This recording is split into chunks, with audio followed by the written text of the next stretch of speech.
જે આપણો ટોપિક છે સમાન વિદ્યુત ભારિત પાતળીય ગોળીય કવચના લીધે ઉત્પન્ન થતું વિદ્યુત ક્ષેત્ર.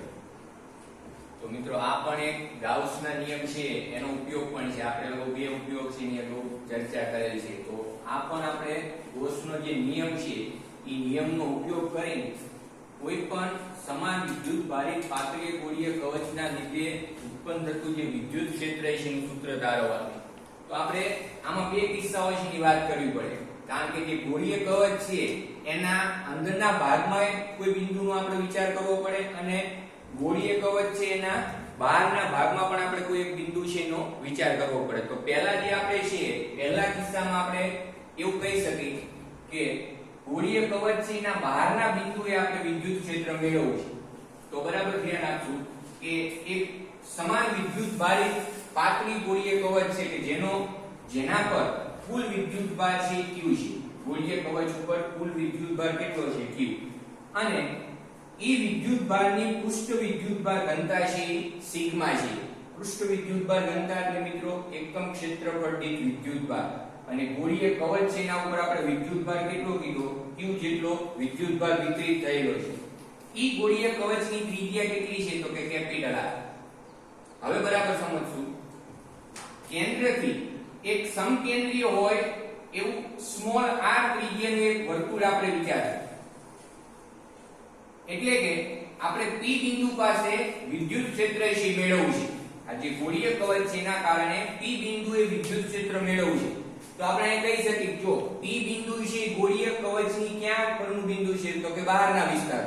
ઈ બહારના વિસ્તારમાં બિંદુ છે એટલા માટે આપણે આવી શરત લખી શકીએ કે r small r greater than capital R. આનો મતલબ એવો થાય જે બિંદુ જે અંતરે છે એ અંતર ગોળીય કવચની ત્રિજ્યા કરતા વધારે છે. તો સ્વાભાવિક છે કે બિંદુ ગોળીય કવચની ક્યાં હશે બહાર. હવે આગળ આપણે ઈ બિંદુ છે ત્યાં વિદ્યુત ક્ષેત્ર છે એનું સૂત્ર તારવવું છે, અને અહીંયા આપણે ગૌસના નિયમનો ઉપયોગ કરવાનો છે. તો આપણે અગાઉ પણ કીધું છે કે ત્યાં ગૌસના નિયમનો ઉપયોગ કરવાનો થાય. અહીંયા ત્રણ મુદ્દા છે ખાસ મગજમાં રાખવાના. પહેલો મુદ્દો કયો તો કે પહેલા તમારે ગાઉસિયન સપાટી છે એની વાત કરવી પડે. તો અહીંયા જુઓ એક ગોળાકાર ગાઉસિયન સપાટી છે આપણે વિચારેલ છે કે જેની ત્રિજ્યા કેટલી છે, આ જે ડોટેડ લાઈન વડે દર્શાવેલી છે એ ગોળાકાર ગાઉસિયન પૃષ્ઠ છે. હવે આગળ બીજી વસ્તુ તમારે અહીંની ચર્ચા કરવી પડે કે ગોળાકાર ગાઉસિયન પૃષ્ઠ દ્વારા ઘેરાતો વિદ્યુત ભાર કેટલો. તો તમે જુઓ કે આ જે ગાઉસિયન પૃષ્ઠ છે એ સમગ્ર ગોળીય કવચને ઘેરી લે છે. મતલબ એવો થયો કે આ જે ગાઉસિયન પૃષ્ઠ છે એના દ્વારા ઘેરાતો વિદ્યુત ભાર છે Q થશે. ગોળાકાર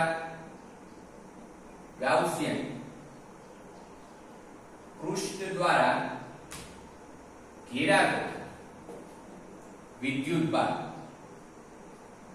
બરાબર શું થશે તો કે Q. હવે જે ગૌસનો નિયમ છે એનું છેલ્લું એક આપણે સૂત્ર ફોર્મ્યુલા લખી છે કે જે વિદ્યુત ફ્લક્સ છે એનું સૂત્ર E ∆S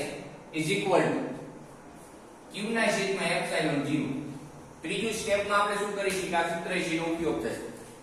હવે એક બીજી વસ્તુ કે આ P બિંદુ છે એવા અસંખ્ય બિંદુ તમે આ ગોળાકાર ગાઉસિયન પૃષ્ઠ ઉપર વિચારો તો એ દરેક બિંદુએ જે વિદ્યુત ક્ષેત્ર છે એ વિદ્યુત ક્ષેત્રના મૂલ્ય એક સમાન થશે, અને વિદ્યુત ક્ષેત્રની જે દિશા છે એ તે બિંદુ પાસે ત્રિજ્યાવર્તી બહાર તરફ થાય. એટલે કે આ રીતે કોઈ પણ બિંદુ પાસે આપણે વિદ્યુત ક્ષેત્ર વિચારીએ તો એ હંમેશા ત્રિજ્યાવર્તી બહાર તરફ થશે.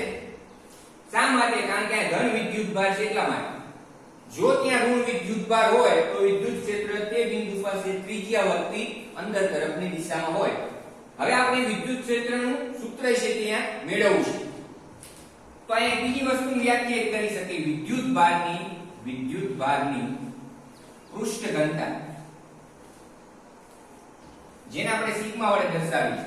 તો સિગ્માનું સૂત્ર શું છે તો કે Q / એકમ ક્ષેત્રફળ દીઠ વિદ્યુત ભાર. તો અહીંયા જે વિદ્યુત ભાર છે Q અને ક્ષેત્રફળ એટલે તો કે જે વિદ્યુત ભાર જેના ઉપર વિતરિત થયેલો છે એની વાત કરે છે. વિદ્યુત ભાર કોના ઉપર વિતરિત છે તો કે પાતળી ગોળીય કવચ ઉપર. તો એનું સૂત્ર થશે 4πr², એટલે સિગ્મા Q / 4πr². માટે Q is equal to થશે sigma into 4 pi r square. આ જે વિદ્યુત ભાર છે એ ગાઉસિયન પૃષ્ઠ દ્વારા ઘેરાતો વિદ્યુત ભાર છે. હવે આગળ આપણું જે આ ફોર્મ્યુલા છે એનો આપણે ઉપયોગ કરશું. વિદ્યુત ક્ષેત્ર આ જે ફોર્મ્યુલા છે સમીકરણ 1 પરથી E into delta S બરાબર Q upon epsilon 0. તો અહીંયા E into delta S એટલે શું? તો આ બરાબર સમજવાનું. ડેલ્ટા S છે ક્ષેત્રફળ સદિશ દર્શાવે મતલબ ક્ષેત્રફળ દર્શાવે છે. E કોનું ક્ષેત્રફળ? તો કે તમે જે ગાઉસિયન પૃષ્ઠ વિચારેલ છે એનું. હવે E ગાઉસિયન પૃષ્ઠ છે એનું ક્ષેત્રફળ છે 4 pi small r square. સમજજો બરાબર. અહીંયા ભૂલ ન થવી જોઈએ. અહીંયા ગોળાનું ક્ષેત્રફળ આવશે પણ આ કોનું ક્ષેત્રફળ?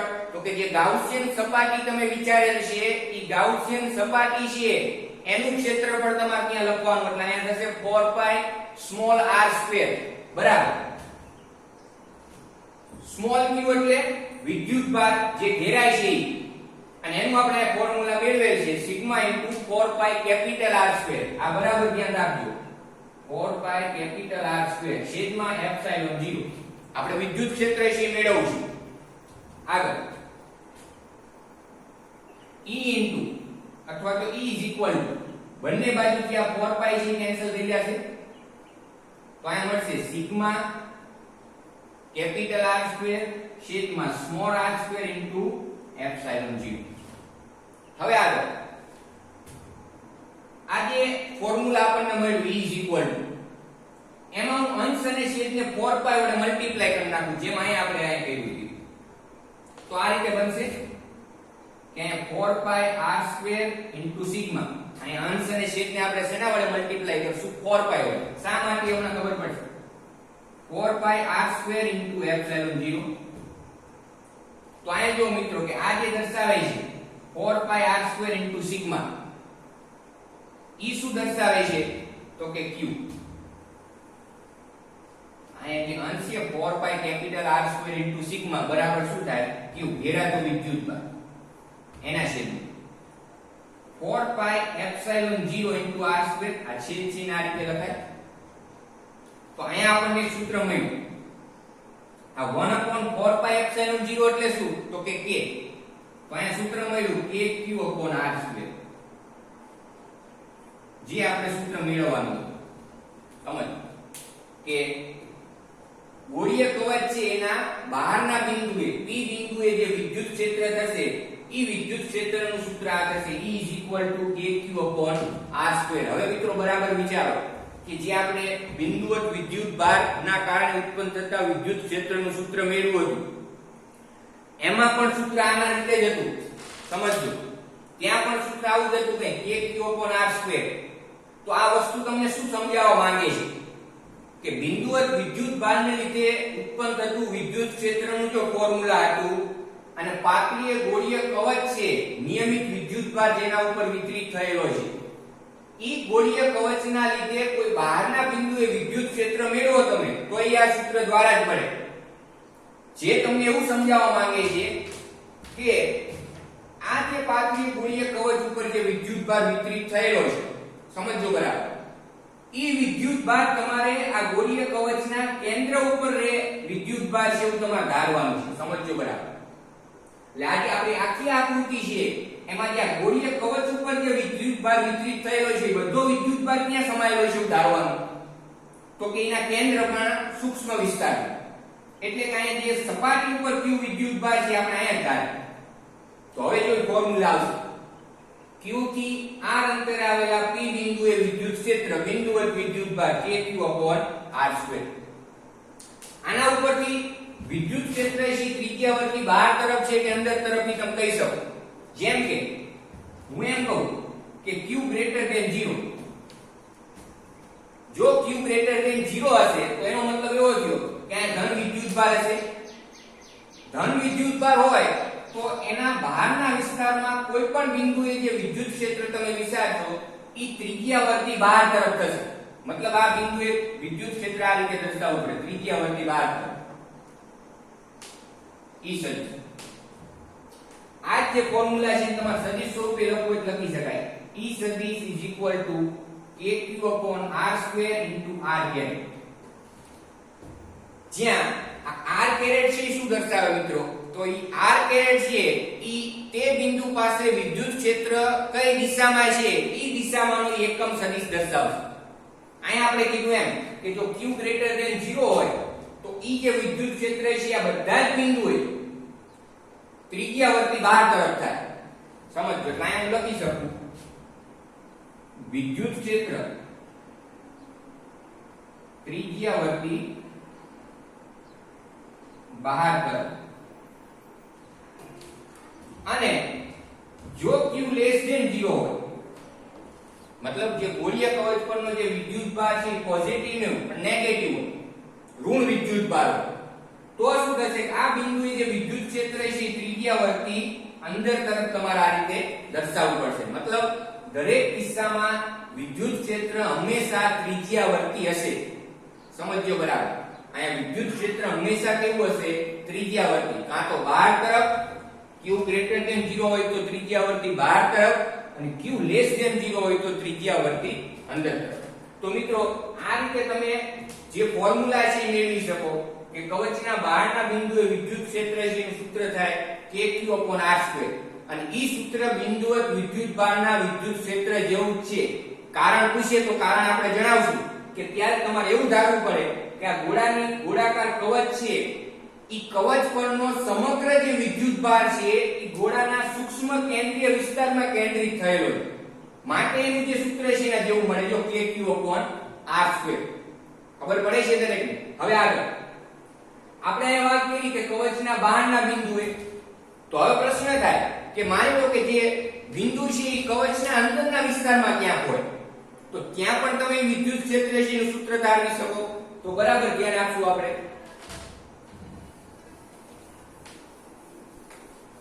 હવેનો જે પછીનો જે ટોપિક છે ઈ ટોપિકમાં આપણે ચર્ચા કરશું કે જે બિંદુ જે છે ઈ કવચના અંદરના ભાગમાં હોય ત્યાં, તો કે કવચના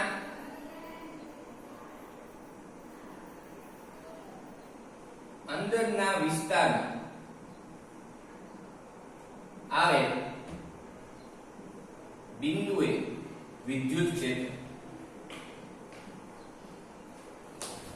જે તે P બિંદુ આપણે અહીંયા દર્શાવેલું ઈ P બિંદુ માની લો કે ઈ કવચના અંદરના વિસ્તારમાં હોય એટલે કે અહીંયા આ જે P બિંદુ છે એનું અહીંયા દર્શાવું તો એ બિંદુ ક્યાં થયું? તો કે કવચના અંદરના વિસ્તારમાં. આપણે જેમ સ્ટેપ બાય સ્ટેપ જઈશું એ જ રીતે પહેલા શું વિચારવાનું? ગાઉસિયન પૃષ્ઠ.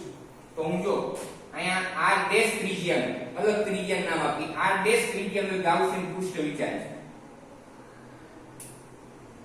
આ જે છે આપણે એક r ડેશ ત્રિજ્યાનું ગાઉસિયન પૃષ્ઠ વિચારીશું. સમજો બરાબર? આપણે અંદરના બિંદુ માટે વિદ્યુત ક્ષેત્ર કેટલું છે મેળવવા માંગીએ છીએ. તો પહેલું જે સ્ટેપ છે ગૌસનો નિયમ ઉપયોગ કરવા માટેનું પહેલું સ્ટેપ કે પહેલા તમારે એક ત્રિજ્યાનું પૃષ્ઠ વિચારવું પડે, ગાઉસિયન પૃષ્ઠ વિચારવું પડે. એ આપણે વિચાર્યું. બીજું સ્ટેપ કયું? તો કે ઈ ગાઉસિયન પૃષ્ઠ દ્વારા ઘેરાતો વિદ્યુત ભાર. હવે બરાબર સમજવાનું. તો તમે આ મિત્રો કહી શકો કે આપણે આ જે ગાઉસિયન પૃષ્ઠ ધારેલ છે એના દ્વારા કેટલો વિદ્યુત ભાર ઘેરાય છે. તમારો જવાબ છે તમે વિચારી શકો કે આપણે આ જે ગાઉસિયન પૃષ્ઠ અંદર વિચારે એના દ્વારા ઘેરાતો વિદ્યુત ભાર કેટલો. તો અહીંયા તમને એક વસ્તુ તરત જ સમજમાં આવી જશે કે જે વિદ્યુત ભાર છે એ તો ક્યાં છે? તો કે આ કવચ ઉપર, જે આ ત્રિજ્યાની ગોળીય કવચ છે એના ઉપર વિદ્યુત ભાર. તમારું ગાઉસિયન પૃષ્ઠ ક્યાં છે? તો કે અંદરના વિસ્તારમાં. ખબર પડે છે કે નહીં? તો ઈ ગાઉસિયન પૃષ્ઠ દ્વારા કોઈ વિદ્યુત ભાર ઘેરાતો નથી. એટલે અહીંયા આપણે કહી શકીએ કે ગાઉસિયન પૃષ્ઠ દ્વારા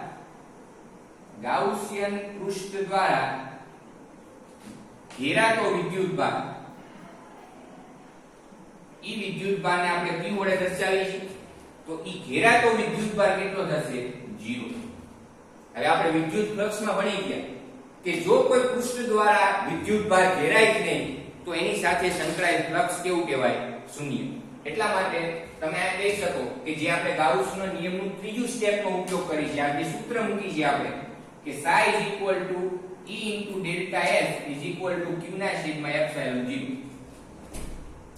તો અહીંયા જે જમણી બાજુનું જે પદ આવે છે એ જમણી બાજુના પદમાં આ જે Q ની કિંમત કેટલી થશે 0 છેદમાં એપ્સિલોન 0 એટલે આ મૂલ્ય થઈ જાય 0 બરાબર. E into delta S, delta S એટલે શું ફરીવાર વિચારો. ડેલ્ટા S એટલે ક્ષેત્રફળ દર્શાવે પણ કોનું ક્ષેત્રફળ તો કે ગાઉસિયન પૃષ્ઠનું. અહીંયા આપણું ગાઉસિયન પૃષ્ઠ આ છે જો આ ગાઉસિયન પૃષ્ઠ છે અંદરના વિસ્તારના બિંદુ માટે ગાઉસિયન પૃષ્ઠ. તો એનું ક્ષેત્રફળ લખવું છે તો અહીંયા થશે 4 પાઈ r ડેશ સ્ક્વેર. હવે અહીં બરાબર સમજવાનું છે આ બેનો ગુણાકાર 0 થાય છે. ઈ 0 ત્યારે જ થાય કાં તો આ 0 અને કાં તો આ 0 અથવા બંને 0. પણ એક વસ્તુ છે કે આ શું દર્શાવે છે પદ તો કે ક્ષેત્રફળ. હવે ગાઉસિયન પૃષ્ઠ છે નું ક્ષેત્રફળ તો 0 હોઈ શકે નહીં, એની ત્રિજ્યા છે 0 હોઈ શકે નહીં. તો સ્વાભાવિક છે કે એક જ વસ્તુ 0 હોય આમાં. આ બંને ફોર્મ્યુલા છે અગત્યના. આ જે આપણે મેળવ્યું ઈ કવચના અંદરના વિસ્તારમાં કોઈ બિંદુ આવેલ છે તો ત્યાં વિદ્યુત ક્ષેત્ર છે એનું સૂત્ર છે E બરાબર 0. અને આ જે ફોર્મ્યુલા આપણે મેળવ્યું કે E = kq/r² ઈ કવચના બહારના વિસ્તારમાં કોઈ બિંદુ આવેલું છે તો ત્યાં વિદ્યુત ક્ષેત્ર છે એનું સૂત્ર છે. તો જો મિત્રો અહીંયા આપણે બે મુદ્દા ખાસ યાદ રાખશું. પહેલો મુદ્દો કે પાતળીય ગોળીય કવચ હોય તો એના અંદરના વિસ્તારમાં આવેલા દરેક બિંદુએ વિદ્યુત ક્ષેત્રનું જે મૂલ્ય છે એ હંમેશા શૂન્ય થાય. વિદ્યુત ક્ષેત્રનું મૂલ્ય કવચના અંદરના વિસ્તારના કોઈ પણ બિંદુ માટે ઈ મૂલ્ય હંમેશા કેવું થશે શૂન્ય. બીજી વસ્તુ કે ગોળીય કવચના બહારના વિસ્તારમાં કોઈ બિંદુ આવેલું છે સમજો તો એ બહારના વિસ્તારમાં ઈ બિંદુએ જે વિદ્યુત ક્ષેત્ર છે એનું સૂત્ર આ થશે kq/r². તો માની લો કે ઈ બિંદુ જો સપાટી ઉપર આવેલું સપાટી એટલે આ છે. આપણે બે કન્ડિશન વિચારીએ એક અંદરના વિસ્તારમાં એક બહારના વિસ્તારમાં. હવે જે મેં ત્રીજી કન્ડિશન એવી કીધી કે ઈ બિંદુ છે આ સપાટી ઉપર જ આવેલું તો અહીંયાથી આ ડિસ્ટન્સ કેટલું કહેવાય તો કે કેપિટલ R જેટલું. તો ત્યાં ઈ સપાટી પરના બિંદુ માટે જે વિદ્યુત ક્ષેત્ર છે એનું સૂત્ર લખવું છે ત્યાં આપણે આવું લખવું પડે. માની લો કે ઈ બિંદુ ગોળીય કવચની સપાટી ઉપર આવેલું છે અહીંયા. તો અહીંયા શરત શું થાય તો કે આ જે ડિસ્ટન્સ છે કોનું થાય તો કે ગોળીય કવચની જે ત્રિજ્યા છે એટલા માટે આપણે જે સૂત્ર છે આવું લખી શકાય kq/r². તો આ જે છે ઈ સપાટી પરના બિંદુ માટે સપાટી પરના બિંદુએ વિદ્યુત ક્ષેત્ર. ત્રણ મુદ્દા છે આપણે યાદ રાખશું. અંદરના વિસ્તારમાં વિદ્યુત ક્ષેત્ર કેટલું શૂન્ય. સપાટી ઉપર તો કે kq/r². અને સપાટીની બહાર તો કે kq/r². અંતરના વર્ગના વ્યસ્ત પ્રમાણમાં વિદ્યુત ક્ષેત્ર છે એનું મૂલ્ય છે એમાં ઘટાડો થશે.